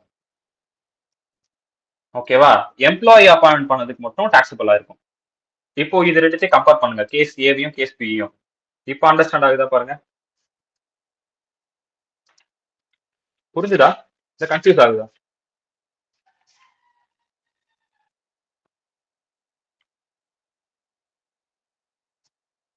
கேஸ் ஏல ஸ்பெசிஃபைட் எம்ப்ளாயியா இருந்தா ஆப்வியஸா எல்லாமே டாக்ஸபிள் ஆயிடும் எல்லாமேனா ரீஇம்பர்ஸ்மெண்ட் பண்றதும் அவரே தான் எல்லாமே டாக்ஸபிள் ஆயிடும் பட் கேஸ் பில எது எதெல்லாம் எம்ப்ளாயி மட்டும் அப்பாயின்மெண்ட் பண்றாரோ அதெல்லாம் நில் ஆயிடும் ஏன்னா ஸ்பெசிஃபைட் எம்ப்ளாயா இருந்தா மட்டும் தான் டாக்ஸபிள் ஆகும் நான் ஸ்பெசிஃபைடா இருந்தா அது டாக்ஸபிளே ஆகாது இல்லையா அப்போ கேஸ் பில நான் ஸ்பெசிஃபைட்னா இதெல்லாம் டாக்ஸபிளே ஆகாது பட் எம்ப்ளாயி பண்றதெல்லாம் டாக்ஸபிள் ஆகும் புரியுதா கொஞ்சம் லிட்டில் பிட் கன்ஃபியூஸ்டா தான் இருக்கும் பட் ஆனா கொஞ்சம் புரியுற மாதிரியும் இருக்கும் அந்த ப்ரொவிஷன்னால ஏன்னா நான் ப்ரொவிஷன் படிக்கும் போதே நான் சொன்னேன் கொஞ்சம் புரியாத மாதிரி தான் இருக்கும் ஆனா புரியும்ட்டு ஓகேயா இன்னும் தெளிவா சொல்லணும்னா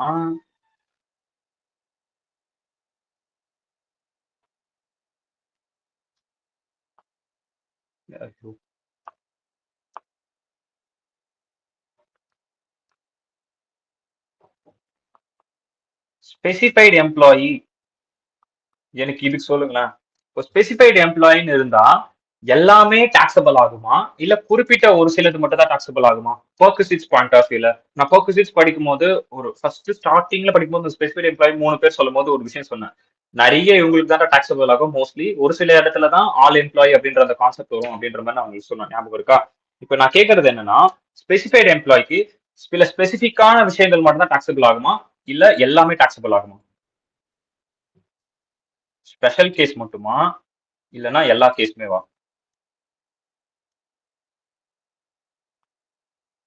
இது ரெண்டுத்துல எதுவா இருக்கும் நீங்க நினைக்கிறீங்க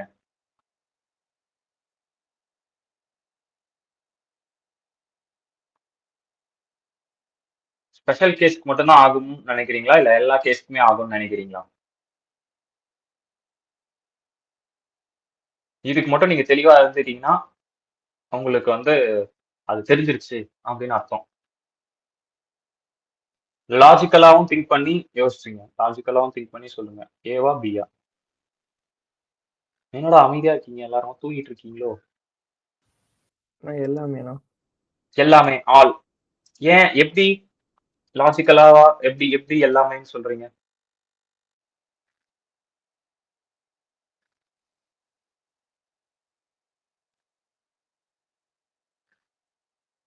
ஸ்லோவா கேக்குதோ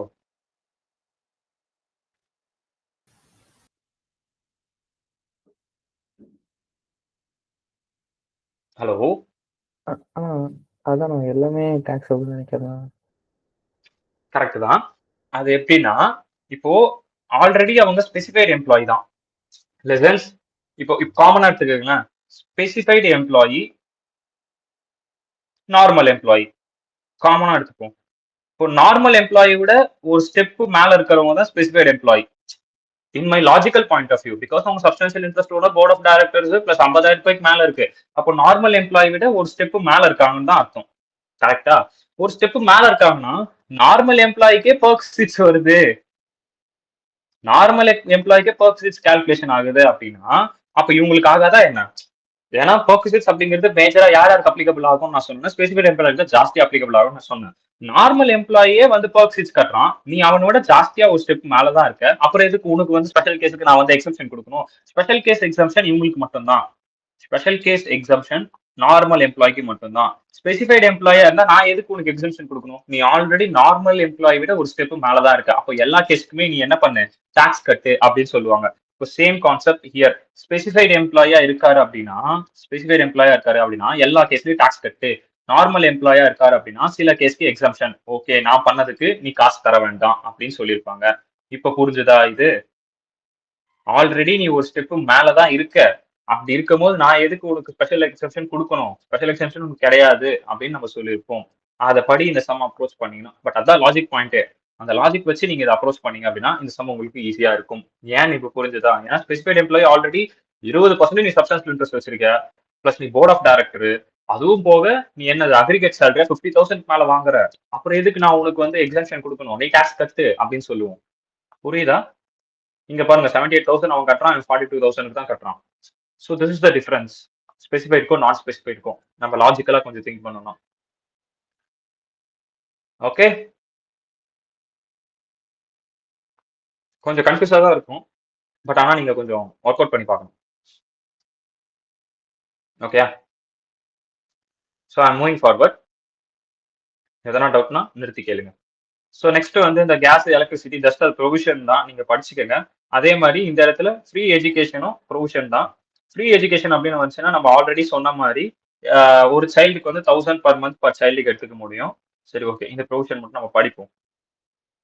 Valuation of purposes in respect of free education. Taxable value of purposes are as follows. Facilities provided by employee.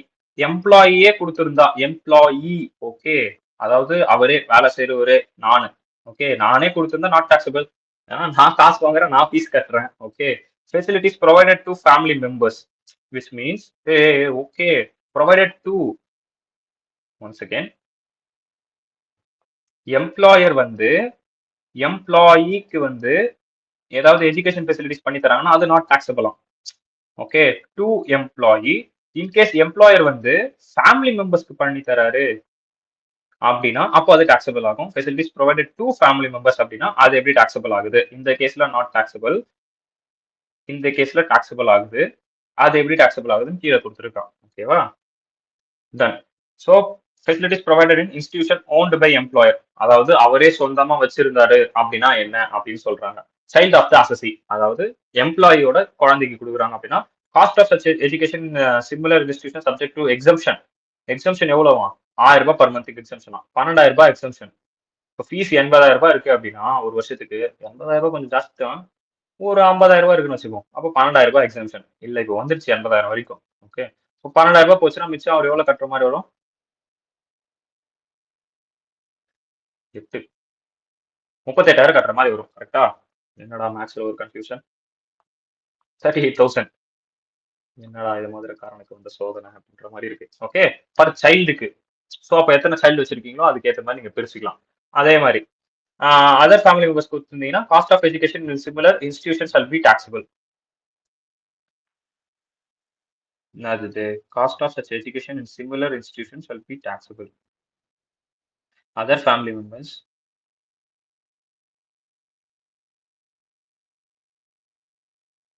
facilities provided in any institution not owned by employer by reason of its being is in employment. Okay, whatever it is.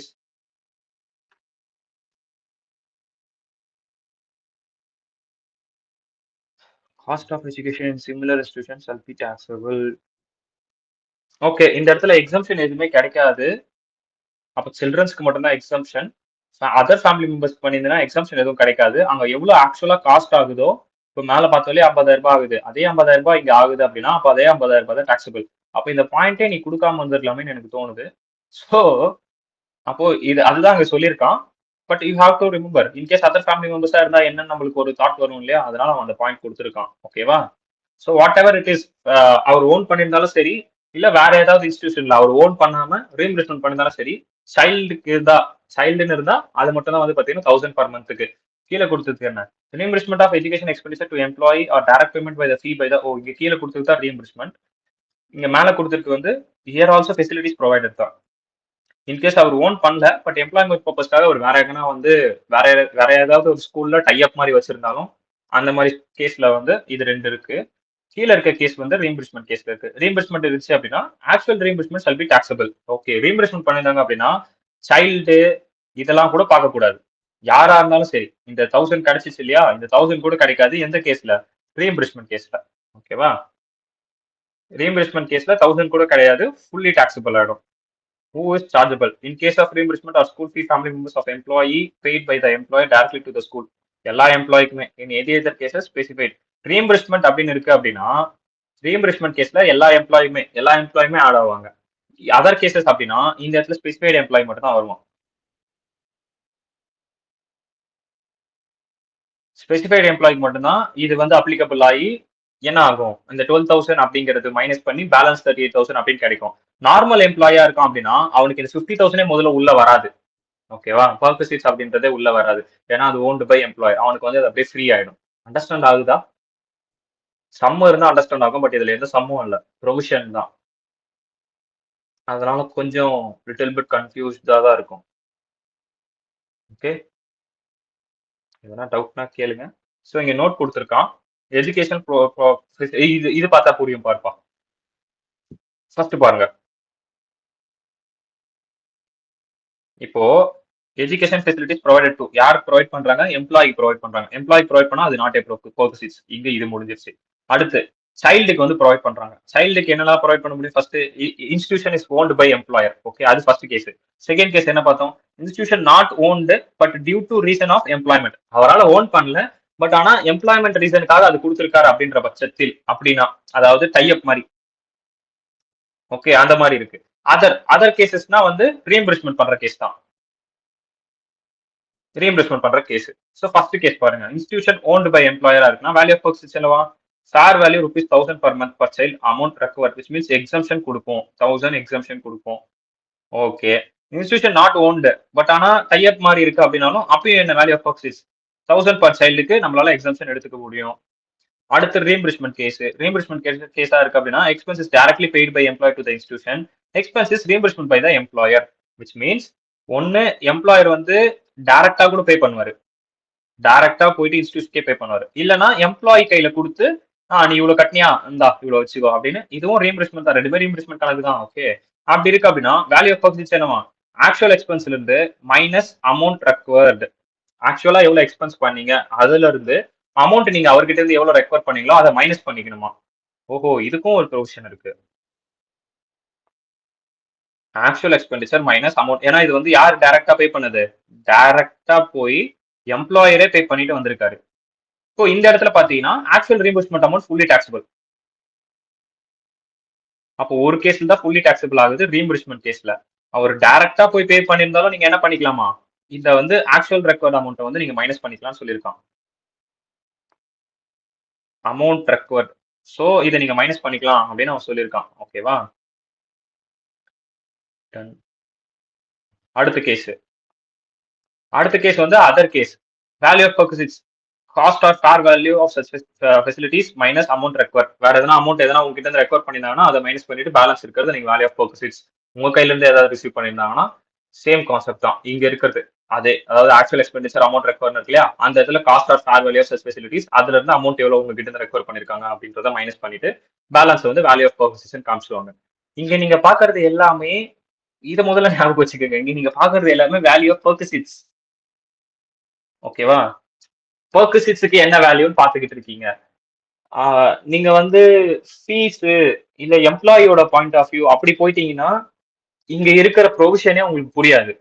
Fees தானே வாங்குறோம், ஃபீஸ்ல இருந்து இதை வாங்கியிருக்கோம், இந்த ஃபீஸ்ல இருந்து தானே இதை minus பண்றோம், அப்போ ஃபீஸ்ல இருந்து இவ்வளவு மைனஸ் பண்ணி பேலன்ஸ் ஃபீஸ் இவ்வளவுதான் கட்டணும் அப்படின்னு ஃபீஸ் பாயிண்ட் ஆஃப் வியூல யோசிச்சீங்கன்னா ப்ரொவிஷன் புரியாது. பர்குசிட்ஸ் பாயிண்ட் ஆஃப் வியூல யோசிங்க, இவ்வளவு ரிசீவ் பண்ணிருக்கோம், அப்போ ரிசீவ் பண்றது தான் பர்குசிட்ஸ். ஓகே, எவ்வளவு ரிசீவ், அப்போ 10,000 ரூபாய் நான் ரிசீவ் பண்ணிருக்கேன்னா பர்குசிட்ஸ், அப்போ என் சேலரியில 10,000 ரூபாய் ஆட் ஆக போகுது.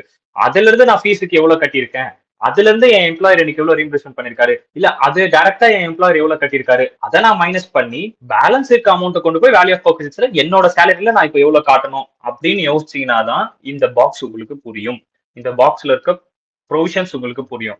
அதர்வைஸ் நீங்க ஃபீஸ் பாயிண்ட் ஆஃப் இருந்து யோசிச்சீங்கன்னா இவ்வளவு ஃபீஸ் வந்திருக்கு, இவ்வளவு ஃபீஸ் ரிசீவ் பண்ணிருக்கேன், இது மைனஸ் பண்ணி நான் பேலன்ஸ் தான் கொடுக்கணும் அப்படின்னு அப்படி யோசிச்சீங்கன்னா வராது, ப்ரொவிஷன் புரியாது. ஓகே, கொஞ்சம் கன்ஃபியூஸ்டா தான் இருக்க மாதிரி இருக்கும், பட் கொஞ்சம் கோ த்ரூ பண்ணுங்க. கோ த்ரூ பண்ணீங்கன்னா கொஞ்சம் அண்டர்ஸ்டாண்ட் ஆகும். பர்குசிட்ஸ் பாயிண்ட் ஆஃப் வியூல இருந்து யோசிங்க, தயவு செஞ்சு பர்குசிட்ஸ் பாயிண்ட் ஆஃப் வியூல இருந்து யோசிங்க. ஓகே, பெருசா சம் எதுவும் இல்ல, பட் இன்கேஸ் சம் ஏதாவது வந்தால் மைட் பி கேட்க சான்சஸ் இருக்கு இல்லையா, ஏதாவது 2 மார்க்ல வரும். இந்த 1000 பர் மந்த் அப்படின்ட்டு திடீர்னு சடனா வரும். அதனால தான் சொல்லி கொடுத்துருக்கேன். ஓகே.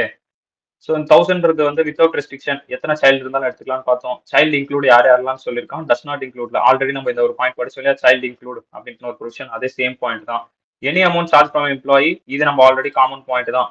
இந்த ஃபெசிலிட்டிக்காக நம்ம எம்ப்ளாயி கையில இருந்து எதனா வாங்குறோம் அப்படின்னா அதை நம்ம மைனஸ் பண்ணிப்போம்னு பார்த்தோம் இல்லையா.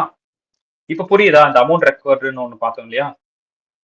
ஸோ இந்த அதர்ஸ்ல அந்த அமௌண்ட் ரெக்கார்டு இதுதான், அதர் பாயிண்ட் தான்.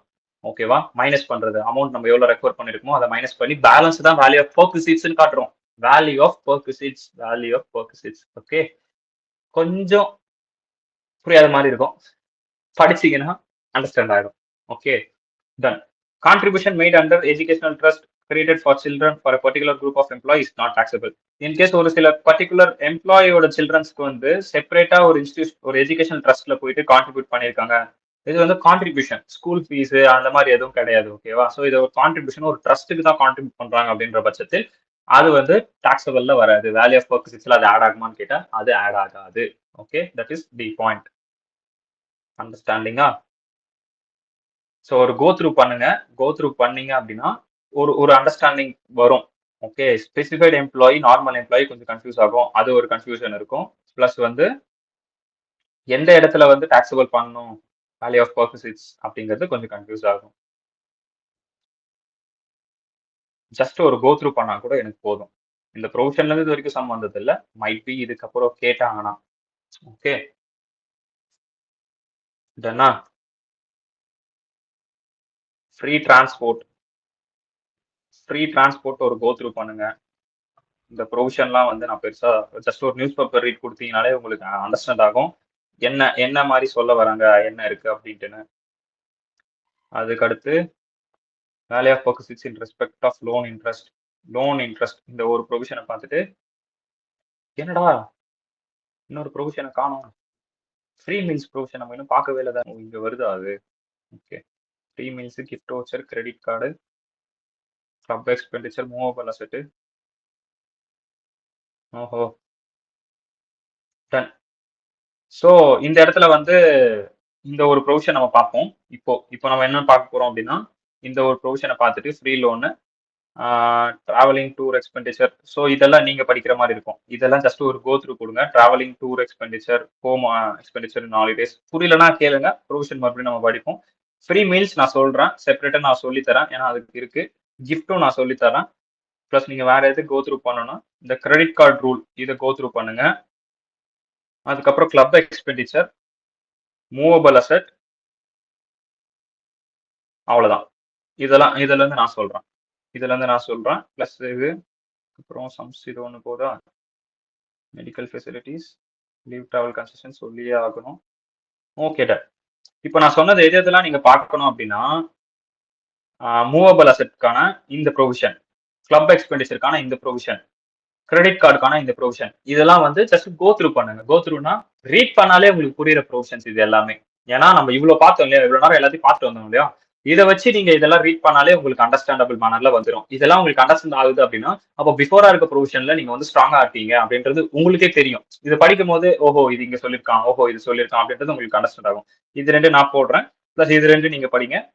இப்போ நம்ம பார்க்க போறது என்ன அப்படின்னா லோன் இல்ல, இது நீங்க படிங்க, இதை நான் போடுறேன்னு சொன்னேன் இல்லையா. ஸோ ஃப்ரீ லோன் இது கொடுத்துருந்தாங்க அப்படின்னா என்னன்றது தான் இந்த ப்ரொவிஷன் நான் சொல்றேன். அதுக்கப்புறம் இதுவும் நீங்க படிக்க வேண்டியிருக்கு, valuation of purposes in respect of free transport. இதுவும் நீங்க படிங்க, ஜஸ்ட் ஒரு கோ த்ரூ பண்ணீங்கனாலே அண்டர்ஸ்டாண்ட் ஆகும். ஓகேவா. ஸோ இப்போ இந்த லோன் ப்ரொவிஷனுக்கு வருவோம். In respect of interest free loan or concessional interest, which means இப்போ ஒரு லோன் ஒன்று கொடுத்துருக்கான்னு வச்சுக்கோமே. இப்போ லோன் கொடுக்கறதுக்கு நீங்க இன்ட்ரெஸ்ட் கட்டுவீங்க இல்லையா, இந்த இன்ட்ரெஸ்டே வேண்டாம் அப்படின்னு சொல்லுவாரு உங்க எம்ப்ளாயர். உங்க எம்ப்ளாயர் வந்து உங்களுக்கு ஒரு லோன் கொடுக்குறாருப்பா. லோன் கொடுத்துட்டு நீங்க கட்டக்கூடிய இன்ட்ரெஸ்டே வேண்டாம், ஜீரோ ரேட் இன்ட்ரெஸ்ட், நீ இன்ட்ரெஸ்ட் கொடுக்காத, வெறும் பிரின்சிபல் அமௌண்ட் மட்டும் திருப்பி கொடு அப்படின்னு சொன்னா இப்போ உங்களுக்கு அங்க என்ன சேவ் ஆச்சு, இன்ட்ரெஸ்ட்ன்ற ஒரு எக்ஸ்பென்ஸ் வந்து சேவ் ஆச்சு. இன்ட்ரெஸ்ட் அப்படின்ற ஒரு எக்ஸ்பென்ஸ் சேவ் ஆச்சு. அப்ப இந்த இன்ட்ரெஸ்ட்ன்ற ஒரு எக்ஸ்பென்ஸ் உங்களுக்கு சேவ் ஆகுது அப்படின்னும் போது அது உங்களுக்கு ஒரு இன்கம் தானே. இப்போ எக்ஸ்பென்ஸ் கம்மி ஆகுது அப்படின்னாலே அது ஆட்டோமேட்டிக்கா என்ன, அசம்ஷன் பாயிண்ட் ஆஃப் வியூல இன்கம் நம்ம பார்ப்போம். ஃபினான்ஷியல் மேனேஜ்மெண்ட் பார்க்கும்போது நம்ம நிறைய டைம் பார்த்தோம், ஏகப்பட்ட அசம்ஷன் எடுப்போம். ஒரு இடத்துல எக்ஸ்பென்ஸ் கம்மியானாலே அந்த எக்ஸ்பென்ஸ் நாங்க இன்கம்னு தான் சொல்லுவோம் அப்படின்ற மாதிரி நம்ம படிச்சோம். அப்போ ஆட்டோமேட்டிக்கா இது ஒரு இன்கம். ஸோ அந்த இன்கம் வந்து நீ பெர்க்சிட்ஸ்ல காட்டு அப்படின்னு சொல்றது தான் இந்த ப்ரொவிஷன். ஓகேவா? இப்போ இது உள்ள போனோம்னா உங்களுக்கு அண்டர்ஸ்டாண்ட் ஆகும்.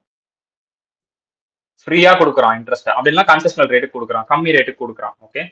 Perquisites in respect of interest-free loan or loan at concession rate or of interest to the employee or any member of his household. எம்ப்ளாயிக்கும் கொடுக்கலாம், இல்ல எம்ப்ளாயி வீட்ல இருக்க யாருக்குன்னா கொடுக்கலாம். By the employer or any person on his behalf. இல்ல அவருக்கு பதிலாக வேற யாருக்குன்னா அவர் இருந்து அவருக்காக கொடுக்குறாங்க அப்படின்னா is not taxable if the aggregate amount of loan given by the employer or any other person on his behalf does not exceed. Loan amount வந்து 20,000 ரூபாய்க்கு மேல போலனா not interest amount, loan amount. Okay.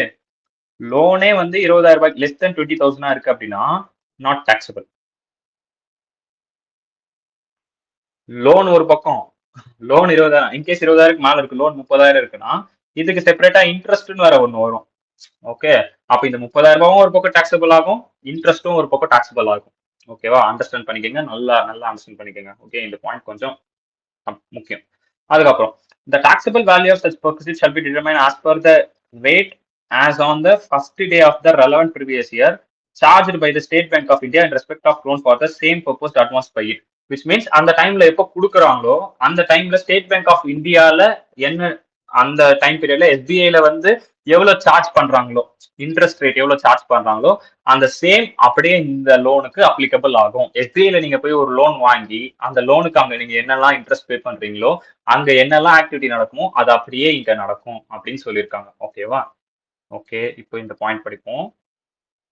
Loan is given to employer or members of his household for medical ட்ரீட்மெண்ட்க்கு அந்த loan கொடுத்திருந்தா என்ன, other பர்பஸ்க்கு அந்த லோன் கொடுத்திருந்தா என்ன. மெடிக்கல் ட்ரீட்மெண்ட்காக அந்த லோன் கொடுத்திருந்தா not a perquisites. Other purpose கொடுத்திருந்தா அக்ரிகேட் அமௌண்ட் வந்து aggregate loan amount not interest, loan amount 20,000 ரூபாய் தாண்டல அப்படின்னா then not a taxable perquisites. In case 20,000 ரூபாய்க்கு மேல ஆகுது அப்படின்னா then SBI rate on the first day of the previous year less interest paid is taxable. ஓகேவா? So SBI அந்த டைம்ல என்ன ரேட் வச்சிருக்கோ, இன்ட்ரெஸ்ட் ரேட் எவ்வளவு ரேட் வச்சிருக்கோ அந்த டேல இருந்து அந்த ரேட் நீங்க எவ்வளவு பே பண்றீங்களோ அது அப்படியே டாக்ஸபிள் பண்ணுவீங்க. ஓகேவா? அண்டர்ஸ்டாண்ட் ஆகுதா?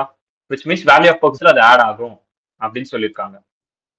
ஓகே, அண்டர்ஸ்டாண்ட் ஆகுதா? இங்க என்னன்னா ஃபார் எக்ஸாம்பிள் இந்த இடத்துல இந்த லெசன் கொடுத்துருக்கிறது என்ன அப்படின்னா கன்செஷனல் ரேட்டு கொடுத்துருந்தாங்கன்னா, கன்செஷனல் ரேட் அப்படின்னா இப்போ ஸ்டேட் பேங்க் ஆஃப் இந்தியால 12% போயிட்டு இருக்கு. ஃபார் எக்ஸாம்பிள் எஸ்பிஐல 12% கொடுத்துட்டு இருக்கான். உங்களோட எம்ப்ளாயர் வந்து உங்களுக்கு 6% கொடுத்துருக்காரு அப்படின்னா 12% மைனஸ் 6% பேலன்ஸ் இருக்க 6%க்கு நீங்க என்ன பண்ணணும், டாக்ஸபிள் பண்ணணும். விச் மீன்ஸ் உங்களோட வேல்யூ ஆஃப் பர்ச்சேஸ்ல இதை ஆட் பண்ணணும், 6% அர்த்தம்.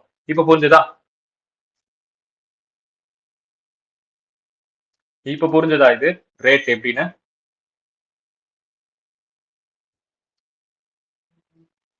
ஓகே, அண்டர்ஸ்டாண்ட் ஆகும்னு நினைக்கிறேன்.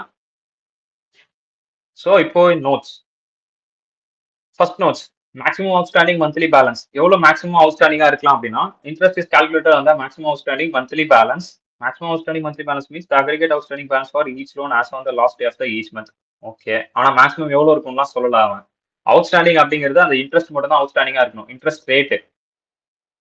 இன்ட்ரெஸ்ட் ரேட் அப்படிங்கிறது எம்ப்ளாயர் எவ்வளவு கொடுத்துருக்காரோ அந்த ரேட் எவ்வளவோ அது வரைக்கும் மேக்ஸிமம் நீங்க அவுட்ஸ்டாண்டிங்கா வச்சுக்கலாம் அப்படின்னு சொல்றோம். அதுக்கு மேல அவுட்ஸ்டாண்டிங் வச்சுக்க கூடாது. விச் மீன்ஸ் நீங்க கட்டுறது தான், நீங்க எவ்வளவு நாள் கேப் விட்டு கட்டுறீங்க அப்படின்றது தான் அவுட்ஸ்டாண்டிங் சொல்லியிருக்கான். ஓகேவா? மேக்ஸிமமா நம்ம வந்து எவ்வளவு வச்சுக்கலாம் அப்படின்னா எம்ப்ளாயர் கொடுக்குற ரேட். இப்போ இங்க 6% கொடுத்துருக்காரு அப்படின்னா ஓகே 6% வரைக்கும் அவுட்ஸ்டாண்டிங்ல இருந்துக்கலாம் அப்படின்ற கணக்கு. அது வரைக்கும் நீங்க அவுட்ஸ்டாண்டிங்ல வச்சுக்கலாம். இப்போ 10,000 ரூபாய் இருக்கு அப்படின்னா 6% போடுறோம் அப்படின்னா ஆப்வியஸா வந்து 600 வருமா? சோ இவ்வளவு வந்து அவுட்ஸ்டாண்டிங்கா இருந்துக்கலாம், ஒன்னும் பிரச்சனை இல்லை. ஓகே, அதுக்கும் மீறி அவுட்ஸ்டாண்டிங் வச்சிருக்கீங்க, இப்போ 2 மாசத்தை நான் கட்டாம விடுறேன் அப்படின்னா 1,200 ரூபாய் அவுட்ஸ்டாண்டிங்கா போயிடும். மேக்ஸிமம் லிமிட்டே எனக்கு எவ்வளவுதான், 600 ரூபாய் தான். அதுதான் அந்த இடத்துல கொடுத்துருக்கான். ஈச் மந்த்துக்கும் அவ்வளவுதான் அக்ரிகேட் அவுட்ஸ்டாண்டிங் அவ்வளவுதான் இருக்கணும். அந்த பேலன்ஸ் வந்து அவ்வளவுதான் நீங்க மெயின்டைன் பண்ணணும். அதையும் மீறி போகுது அப்படின்னா அப்ப ஜாஸ்தியா வச்சிருக்கீங்க, அது நீங்க கம்மி பண்ணணும் அப்படின்றது பாயிண்ட் ஏ. பாயிண்ட் பி என்ன அப்படின்னு பாத்தீங்கன்னா loan for medical treatment nothing is taxable. Okay, இது படிக்கவே வேண்டாம். will not be included in the amount as been reimbursement insurance company under medical insurance scheme. இது ஆடே ஆகாது, நீங்க படிக்கவே தேவையில்ல. இது ஆல்வேஸா நாட் டாக்ஸபிள். கன்செஷனல் ரேட் கொடுத்திருந்தா இப்ப பார்த்தோம் இல்லையா மேல ரிடியூஸ் பண்ணணும்னு, எவ்வளவு rate interest of charge by employer is higher then the above rate nothing is taxable. Okay, இங்க இன்னொரு பாயிண்ட் இது சூப்பரா இருக்கு பாருங்க. இப்போ இந்த இடத்துல 12 6ன்னு கொடுத்து 6% டாக்ஸபிள் பண்ணணும்னு நான் இங்க ஒரு பாயிண்ட் சொன்னேன்னா, ஓகே, 12ன்றது என்ன, எஸ்பிஐ ரேட்டு, 6ன்றது என்ன, என்னோட எம்ப்ளாயரோட ரேட்டு. இன்கேஸ் இந்த இடத்துல 18% என்கிட்ட சார்ஜ் பண்றாரு என் எம்ப்ளாயர். ஓகே, எஸ்பிஐ ரேட்டே வந்து 12 தான், ஆனா எம்ப்ளாயர் வந்து 18% சார்ஜ் பண்றாருன்னா எனக்கு இங்க ஆன்சர் மைனஸ்ல போகுது, -6% வருது. கரெக்டா? இப்போ இந்த மாதிரி சுச்சுவேஷன் இருக்கு அப்படின்னா, -6ல போகுது அப்படின்னா, then nothing shall be taxable. இங்க பாருங்க, higher then the above rate nothing is taxable as perquisites. ஓகேவா? இந்த பாயிண்ட் புரியுதா? அடுத்து D, amount on which interest shall be calculated. If the amount is more than 20,000, interest shall be levied on total loan amount rather than the exact amount. For example, அண்ணா இப்போ interest நீங்க calculate பண்ணணும் நீங்க சொன்னீங்க 20% 20,000 ஒரு exemption இருக்கு எனக்கு, அப்ப நான் அந்த 20,000 விட்டுட்டு தான் டாக்ஸபிள் பண்ணுமா அப்படின்னா இல்ல. ஃபார் எக்ஸாம்பிளுக்கு என்னடா இது, இப்போ 40,000 ரூபாய் லோன் தராங்கன்னு வச்சுக்கோமே, ஆப்வியஸா என்ன ஆயிடுச்சு, மோர் தென் 20,000 ஆயிடுச்சு. மோர் தென் 20,000 நம்ம என்னன்னு பார்த்தோம், டாக்ஸபிள் பார்த்தோம். மோர் தென் 20,000க்கு நான் இன்ட்ரெஸ்ட் ரேட் இப்போ கால்குலேட் பண்றதுக்கு இந்த 20,000 நான் மைனஸ் பண்ணிக்கலாமா, எனக்கு தான் ஒரு லிமிட் இருக்கேன்னு கேட்டா கிடையாது.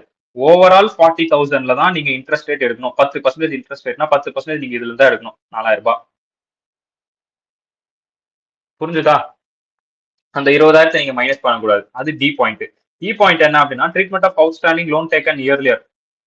Okay, interest on loan taken be insertion of this provision shall also be treated as taxable purposes, which means இந்த லோனை வந்து இந்த ப்ரொவிஷன் வர்றதுக்கு முன்னாடியே நீங்க வந்து லோன் எடுத்திருக்கீங்க அப்படின்னா, அப்ப அது இந்த ப்ரொவிஷன் வந்து எப்போ இந்த சர்க்குலர் எப்போ விட்டுருக்குன்னா 2001ல தான் விட்டுருக்கான். which means before that 2000ல இருந்தே உங்களுக்கு லோன் இருக்கு, ஆர் 1998 சம்திங் இந்த மாதிரி டைம்ல நீங்க எடுத்திருக்கீங்க அப்படின்னா the same will be insertion ஆயிடும். இப்போ என்ன ப்ரொவிஷன் அப்ளிகபிள் ஆயிருக்கோ அதே ப்ரொவிஷன் ஆல்ரெடி இருக்க லோனுக்கு அப்ளிகபிள் ஆகி அந்த அவுட்ஸ்டாண்டிங் இதே மாதிரி டாக்ஸபிள் பர்பஸஸ்ல டாக்ஸபிள் ஆகும் அப்படின்னு சொல்லி ஒரு சர்க்குலர் ஒன்று விட்டுருக்கான். ஓகேவா? புரிஞ்சுதா? 2001ல ஒரு சர்க்குலர் விட்டுருக்கான். இயர்லியரா நீங்க லோன் எடுத்திருக்கீங்க, இந்த ப்ரொவிஷன் எல்லாம் வரதுக்கு முன்னாடியே லோன் எடுத்திருக்கீங்க, அப்போ நாங்க எப்படி டாக்ஸபிள் பண்றது உங்களுக்கு ஒரு கேள்வி வரும். கேள்வி வந்தா இப்போ எப்படி நீங்க ட்ரீட் பண்றீங்களோ அதே மாதிரி ட்ரீட் பண்ணுங்க அப்படின்னு அங்க ஒரு பாயிண்ட் கொடுத்துட்டான். அதுதான் இ பாயிண்ட். அண்டர்ஸ்டாண்ட் ஆச்சா? ABCDE. இந்த பாக்ஸ் மட்டும் படிச்சா கூட போதும்டா, இது ஒரு சம்மரி மாதிரி. அதுக்கப்புறம் இதுல டி பாயிண்ட் கொஞ்சம் படிச்சீங்கன்னா போதும், சி பாயிண்ட் படிச்சீங்கன்னா போதும். சி டி பிளஸ் இந்த பாக்ஸ் இது பாத்தீங்கன்னாலே உங்களுக்கு ஒரு அண்டர்ஸ்டாண்டிங் கிடைச்சிடும். ஓகேயா? Okay, done. ஸோ ரொம்ப போட்டு மைண்டை போட்டு உடச்சிக்காதீங்க, ஜஸ்ட் கோ த்ரூ பண்ணுங்க.